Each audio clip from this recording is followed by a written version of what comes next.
आज सवालों के दौर में हमारे गांव के सर हैं, चलिए इनसे कुछ पूछते हैं। सर, आप पहले करते क्या हैं? बस ट्यूशन चलाते हैं। प्राइवेट ट्यूशन चलाते हैं? हाँ, अपना प्राइवेट ट्यूशन चलाते हैं। और ये बच्चे लोग यही 5-10 किलोमीटर के दायरे के होंगे? 5-10 किलोमीटर के नहीं है, 5-10 मीटर के।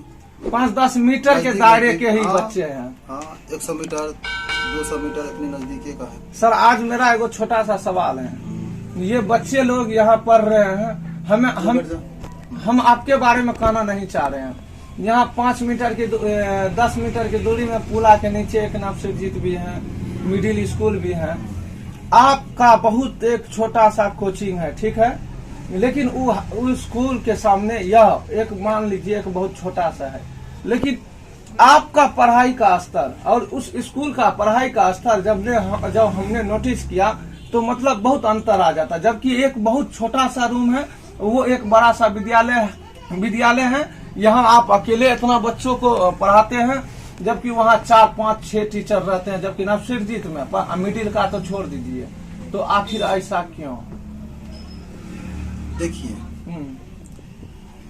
मेरा कहने का मतलब यह है कि पढ़ाई होती है स्कूल में भी। हाँ। लेकिन जो शुरू से जो माहौल थोड़ा गड़बड़ा दिया स्कूल का, तो बच्चा सब जो है ना वही पकड़ रखा है कि स्कूल में पढ़ाई नहीं होती है। स्कूल में पढ़ाई होती है, बट बच्चा जाए तब जाकर के पता चलेगा कि बच्चा सब जो है ना जो विषय नहीं हुआ, जो बच्चा तो सर को खुद बोलेंगे कि सर हमको ये विषय पढ़ाइए।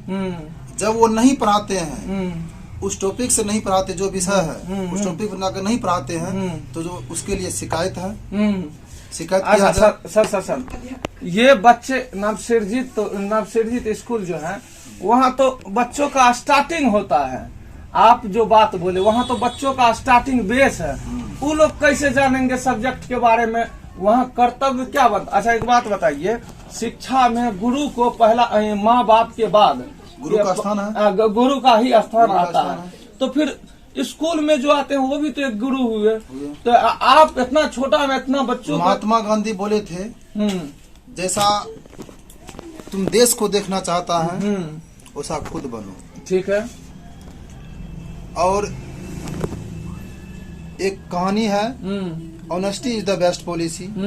ईमानदारी सबसे अच्छी नीति है। जो शिक्षक के मन में ईमानदारी है, वो वहाँ पे बच्चा को उस तरह से पढ़ाते हैं, चाहे वो सरकारी रहे वो प्राइवेट रहे। चलिए, वो ईमानदारी से पढ़ाते हैं। चलिए ठीक है, हम आपकी बात से थोड़ी देर के लिए सहमत हो जाते हैं। क्या जितने भी सरकारी स्कूल है उस हिसाब से टीचर रहते हैं?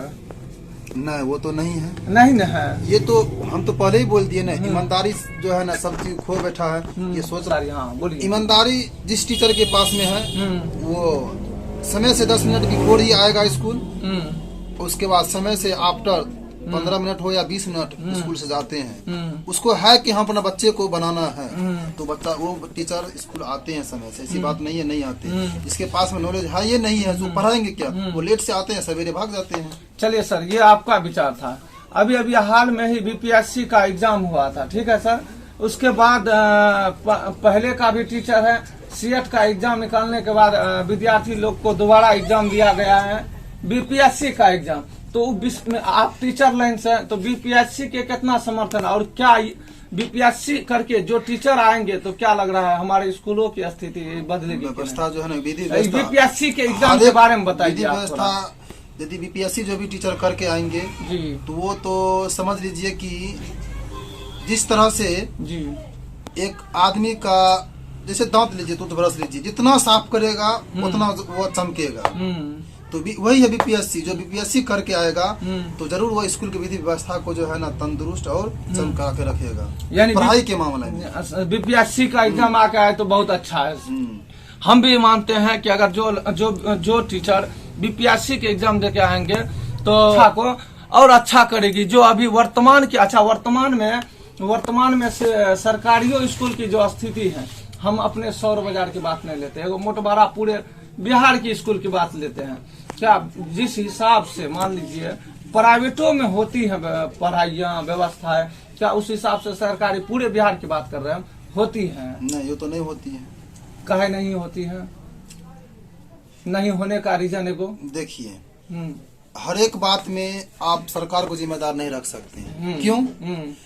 कि जब कोई व्यक्ति एक सदस्य चलाते हैं अपना घर में, तो जब वो पूरे 10 फैमिली को खुश नहीं रख सकता है, तो सरकार वो पूरे जो है ना राज्य के व्यक्ति को खुश नहीं रख सकता है। उस आदमी को हो कि हम सरकारी आदमी हैं, सरकारी जैसे काम करें और उसका रुपया लेते हैं, तो उस ईमानदारी से काम करे, उसको खुद होना चाहिए। सरकार वो आकर के देखने लगेंगे ग्राम सेवक क्या कर रहे हैं, पंचायत सेवक क्या कर रहे हैं, कौन हेड मास्टर क्या कर रहे हैं, उसको पार लगने वाला है? नहीं लग सकता उसको पार।